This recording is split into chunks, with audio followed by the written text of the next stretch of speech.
পরবর্তী প্রশ্ন হচ্ছে, টাকনুর নিচে প্যান্ট পাজামা থাকলে সালাত হবে কি?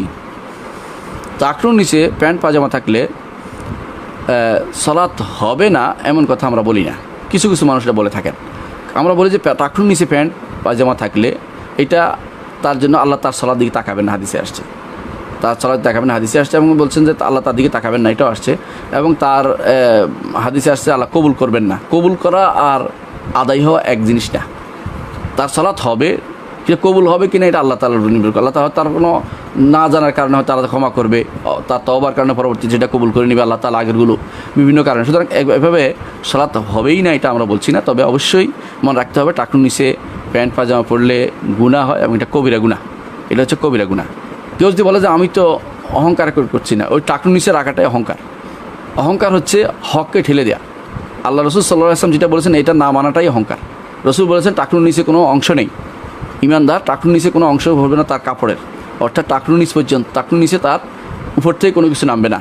এখন যদি কেউ মোজা পরে এটা জায়েজ আছে, কারণ মোজা নিচ থেকে উঠছে, এটা উপর থেকে নামে নেই, এবং এটা উপর দিকে মোজা পড়তে পারবে। কিন্তু টাকনুর নিচে কোনো মানুষের প্যান্টের বা পায়জামার বা লুঙ্গির কোনো কিছু বা জামার কোনো কিছু টাকনুর নিচে দিতে পারবে না, টাকনুর উপরে থাকতে হবে। টাকনু তো বুঝছে দুই দিকে দুইটা বাটনি, হ্যাঁ এটা পুরুষ মানুষের।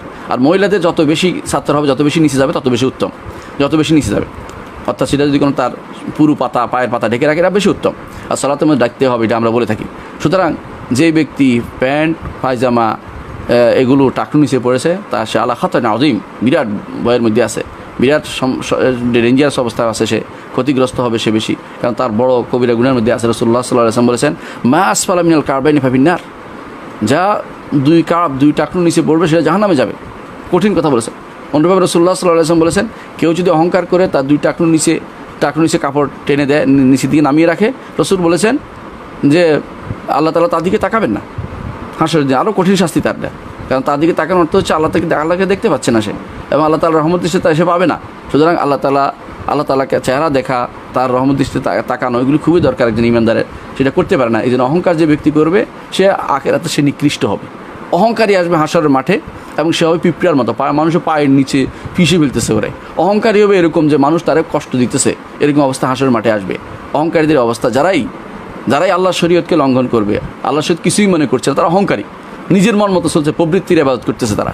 এই জন্য রাসূলুল্লাহ সাল্লাল্লাহু আলাইহি ওয়াসাল্লাম হাদিস অনুসরণ করে আমাদেরকে সমস্ত কাপড় টাকনুর উপর রাখতে হবে। কে কী বললো বড় কথা নয়, আল্লাহ রাসূল সাল্লাল্লাহু আলাইহি ওয়াসাল্লাম হাদিসকে সবকার উপর স্থান দিতে হবে, ভালোবাসতে হবে তাকে, তার কথাকে ভালোবাসতে হবে, তার বাণীকে ভালোবাসতে হবে, তার নিয়মকে মেনে চলতে হবে।